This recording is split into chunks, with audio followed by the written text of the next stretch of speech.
Hey guys, what's up and welcome back to the BFS Fishing Channel. And in this video, I'm going to show you how to go ahead and flush and clean out your spool bearings in your BFS fishing reel.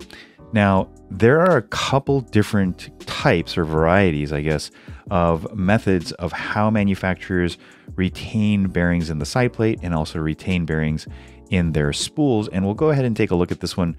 And I'll show you a couple of examples of different styles. But the first thing you're going to have to do is obviously take out your spool and take out your side plate.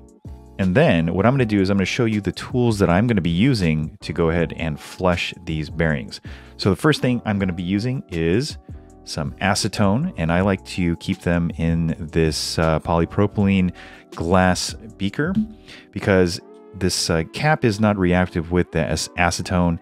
I'm able to kind of store it in a small vial. Please, when you're using acetone or any kind of solvent, including isopropyl alcohol, please work in a well-ventilated area. Don't do it in a confined, enclosed area. Make sure you have fresh air to breathe because it is a solvent and it evaporates very, very quickly.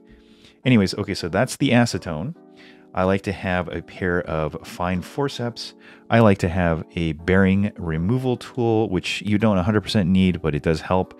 If you don't have one of those, you can use one of these tools. These are actually for handle knobs. They have like a little bend to them, and you can use that to kind of fish out the bearing. But I prefer this Roro bearing removal tool. And then I like to have a spool pin removal tool, and I'll show you how that works. And that's pretty much it. These are all the tools that you kind of need. Obviously you're going to want some like paper towels and maybe you'll want to wear some gloves. The biggest thing that I would recommend to you guys is to work in a well lit and clutter free area, because if a spring clip or a C-clip does go flying, you have a better chance of locating that. Anyways, okay, so let's go ahead and I'll show you how to remove these bearings. So we're gonna go start with the easy one first, and this is gonna be the side plate. Now, side plates are often the same. I have not really seen, well, that's not true. The Pure Silver Feather has a very, very unique way of retaining its bearing. It's kind of buried in there, but most side plates come like this. You'll see the bearing that's kind of nestled and seated inside, and then you'll have what's called a spring clip. And so you'll see that there's two arms to the spring clip, and hopefully I'll get a chance to kind of zoom in for you guys. What I do is I'll put my thumb over one of the arms of the spring clip. I'll use my forceps and I will gently pry the other arm free. And I'm still using my thumb to keep pressure on there. And once that arm is free, you can usually pull it out. Now, this one is easy because it's a square shape. You also have ones that are kind of pentagon shaped or hexagon shaped. When you start adding more sides to the spring clip, it starts getting a little bit harder because you have more points of contact that are kind of in a recess right above the bearing. But anyways, so that's out. Then we can go ahead and use our bearing removal tool. And this is really easy. You just find the size of the tool that will actually fit right into the inner race of the bearing, and then it pops right out. And so we'll go ahead and set that aside. And now I'll show you how to remove the bearing from your spool. So this tool right here is actually nothing more than a very small press, and it uses basically it's a threaded press. So as you rotate it, you can see that the pin right there is actually moving forward or backwards, depending on the direction of rotation of this cross portion.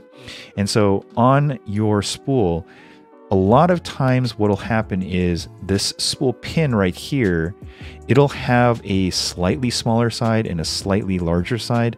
It's not always going to be the case where it's like that, but on this one it actually does. It's kind of hard to see, but if you push out the larger side and you push that out, you're actually going to damage the spool pin. So you want to look and make sure that there is going to be no size discrepancy, or if there is a size discrepancy, you want to push on the side that has the smaller diameter. Okay, so what we're going to do is we're going to take this spool pin removal tool, you set it where the opening is, and then there should be another opening on this side that allows the pin to kind of be pressed out. And so we'll put that down, we'll kind of hook it there. And so you're kind of resting the spool shaft, and I'm going to slowly make it so that this press is basically in line with the spool pin itself. And so once I get to the point where I'm feeling resistance, I'm going to gently start giving it good pressure, and you'll feel a lot of resistance. If you feel too much, then you can back off. You can see how the pin itself, the press part, is actually kind of not in alignment. So I'll back it off again, and then I'll realign it, and then I'll basically repeat the same process. But anyways, you keep moving and you keep pressing it out until the spool pin pops out and you feel no resistance. Then you back this part off, and what you're left with is a removed spool pin. So don't lose that, because you're definitely going to need that. And then you can just pop off your bearing like so. All right, so I'm going to set that aside here. And now what I'm going to show you is how to remove the shield, the orange portion of your orange seal ceramic. Now, this is important for orange seal ceramics because this actual seal part is kind of a rubberized coating. And when you put this in the acetone, it will eat and dissolve that orange portion, and it can, make it so that the acetone becomes contaminated. You can get chunks of it inside the ball bearing, and that's not good. If you use a solvent like isopropyl alcohol, it's not as strong as solvent as the acetone, and so you probably don't have to go ahead and remove your ceramic bearings. But in order to remove the orange seals, you need something thin and kind of pointy. Okay, so what you'll do is you'll go in from the inside, because on my seals there's a little bit of a gap there, and then you just kind of gently pry up once you get your forceps under there, and it'll just pop right out, just like so. And to reinstall, it's just as easy. You just put it back on, and you just kind of press it back in, and it should seat right away. Okay, so I'm just going to go ahead and remove this. We're not going to do both of these. I'm going to set this one aside, and I'll show you what the inside of a ceramic ball bearing looks like. So I've gotten both shields removed, and so that's pretty much what it looks like right there. And let me go ahead and put it on this tool. And what you'll see, the outer portion is called the outer race. The inner portion is called the inner race. And then there's kind of a cage, and that cage kind of encapsulates the ceramic balls with a ceramic ball bearing. This is a hybrid ceramic because the outer and inner race and the cage portion are made out of stainless steel, and the balls themselves are actually made out of a ceramic material, most likely silicon nitride for this. But stainless steel bearings are usually in a reel. They're going to come in a shielded variety. And so basically what you've got is, instead of an orange color shield, you have a stainless steel shield. Stainless steel bearings come with stainless steel balls, and the reason why they're shielded is because they're basically trapping grease inside the ball bearings. And so if you want to flush a stainless steel ball bearing, what I recommend is leaving it in your acetone for overnight or 2 days or 3 days. And the reason why is because the grease inside there needs a chance to kind of emulsify and break down and dissolve into the solvent. So leaving it to soak for a long time in your acetone solution, but also agitating it every once in a while will definitely help speed up kind of the flushing process. Then once you're done with all of that, you can use your own low viscosity oil. I think a good oil to use is TSI 321. I use this really lightweight oil, which is ISO 10 from Superlube. It's a little pricey.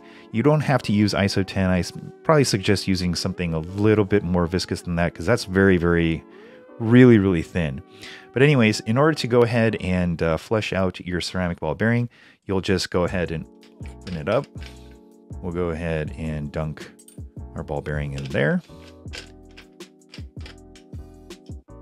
I like to give it a nice little swirl, let the acetone do its thing, maybe flush away some of the leftover manufacturing oils. And then once it's done, and ceramic ball bearings don't really need a lot of time to get flushed, but what you should have on hand is a place where you can let your ball bearing dry off. And you don't want it to be something that's plastic or something that the acetone is going to melt. The other thing I like to do is I like to get a can of air. I like to put my ball bearing on this little sizing tool, and I'll go ahead and hold my thumb over the nozzle and kind of blow it out. And you saw that acetone come out. But that's a really, really quick way of cleaning out and flushing your ball bearing. You can see how long it spins. Orange seal ball bearings will actually spin a lot longer if you just take out the orange seals and then just keep them out.